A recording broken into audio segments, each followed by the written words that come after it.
PBS has become the second major U.S. news organization to quit Twitter. The move comes after the social media giant labeled it government-backed media. Last week, Twitter labeled NPR as state-affiliated media, the same designation it gives to propaganda outlets in Russia and in China.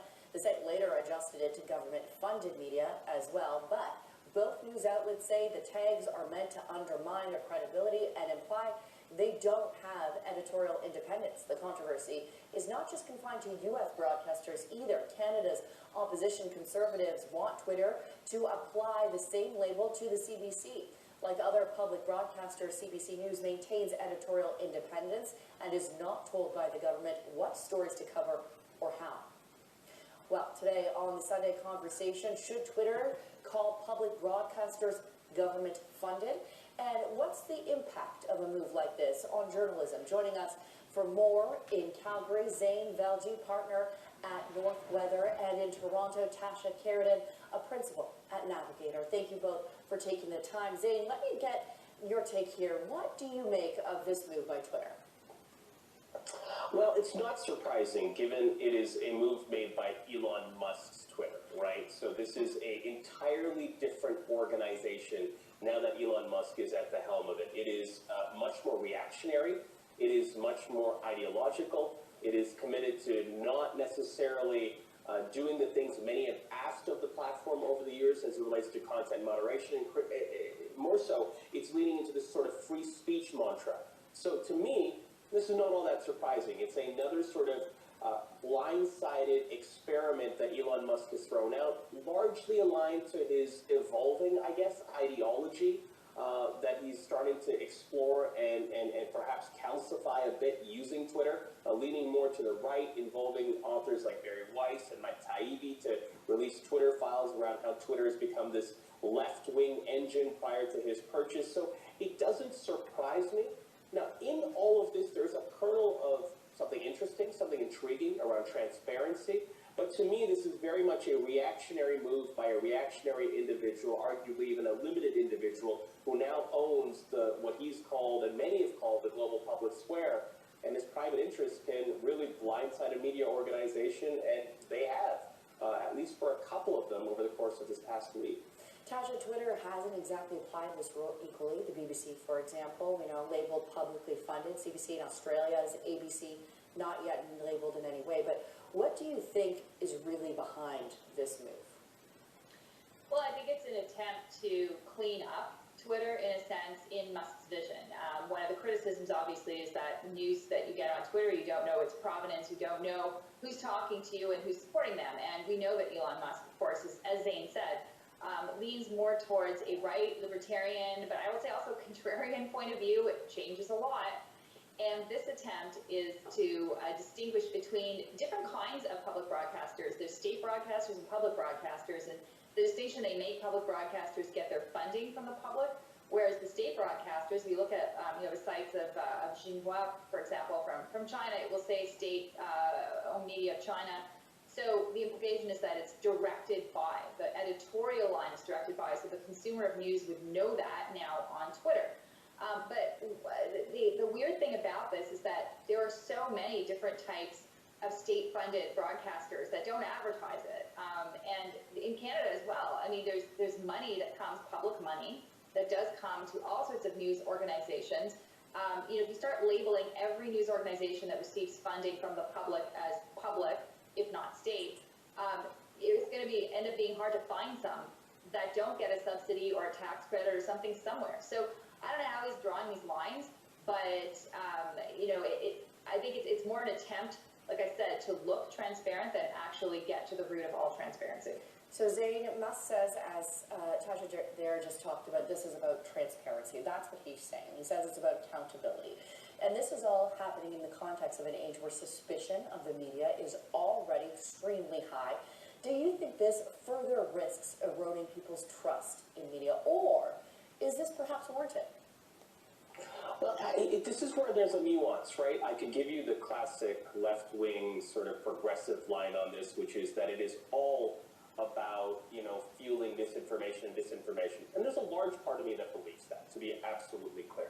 But there is that element of transparency that he's trying to bring. And the problem here is, I think, a couplefold. Number one, it's reactionary. So it's not equally applied to media outlets. And Tasha's description of state and publicly funded is actually great, because I think that would actually be helpful if it was applied across the board.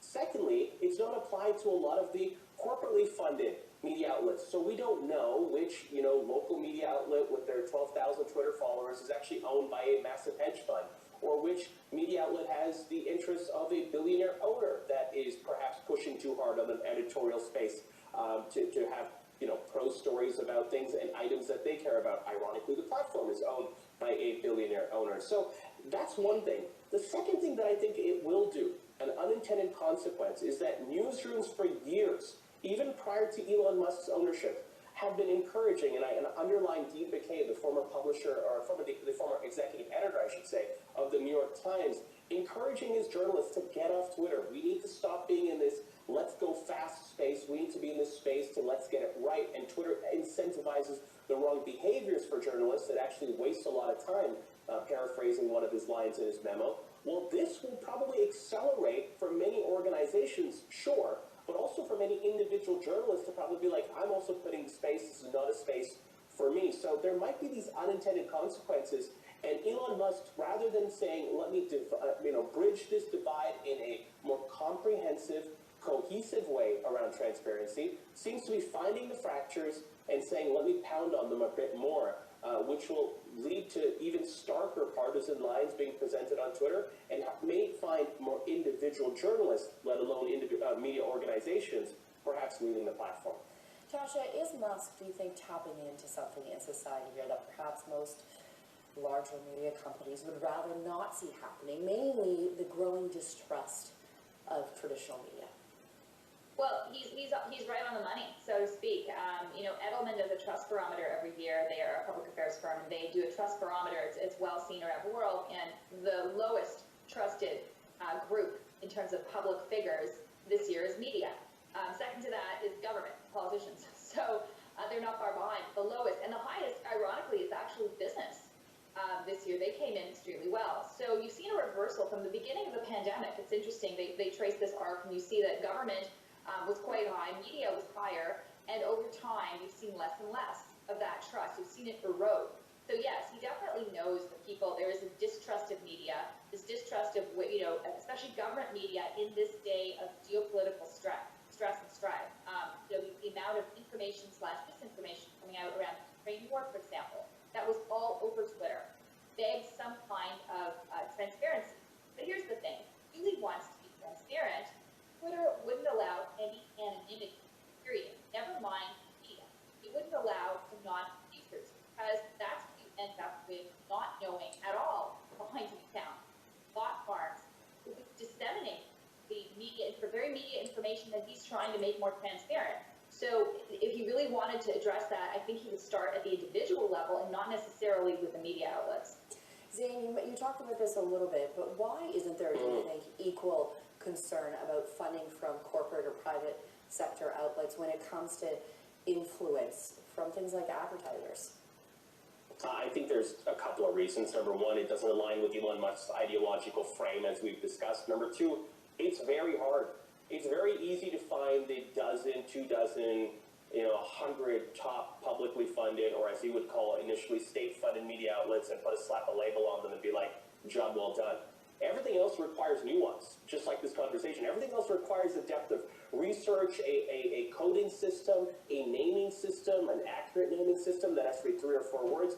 It's hard. And I think what Elon Musk has proven with the platform is that when it gets hard, he kind of either reverses course or has to kind of rejig it. And so in many ways, you're seeing that this is, like I said earlier, a reactionary move. This is not a thoughtful, strategic move. To Tasha's point, why don't we start with the users on the ground up? I might just quickly build on Tasha's point for a second as it relates to more sort of global mistrust of large news organizations. Listen, I'm a big fan of this network, the CBC. I've got a CBC Tamarine that's sitting here.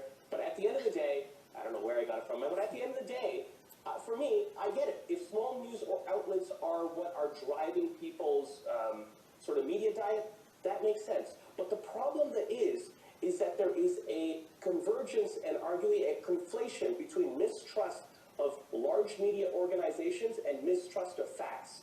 And what Elon Musk is doing is, with this labeling system, as a reactionary partial measure that is not cohesive, is he's leaning into that mistrust of facts, which the platform has already had a huge problem with.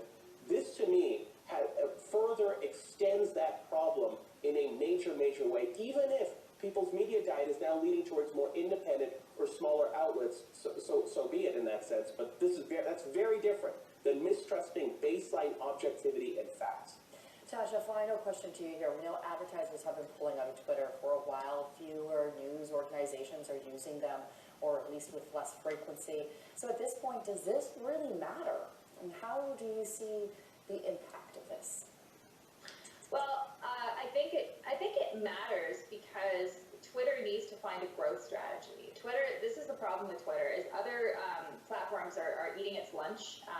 TikTok alone has 1 billion monthly users. Twitter is just around the 500 million mark.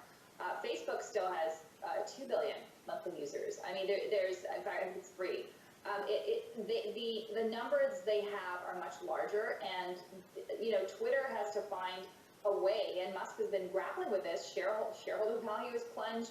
He's trying to find a way to make the platform fresh and continuously relevant. And I think he's trying to tap into this sense that, media are biased. State-owned media can't be trusted. We've got to find this is going to be the platform where you will know what news you're consuming. And I think that it's a valid attempt to do this. I just don't think he's going about it the right way. And I think that advertisers will be looking for eyeballs, as they always are. And if they feel eyeballs are going to leave Twitter, they will leave too. So that is the issue that he, as the CEO, has to deal with. All right, well, thanks to you both. Zane Velji, a partner with North Weather, and Tasha Carradine, a principal at Navigate.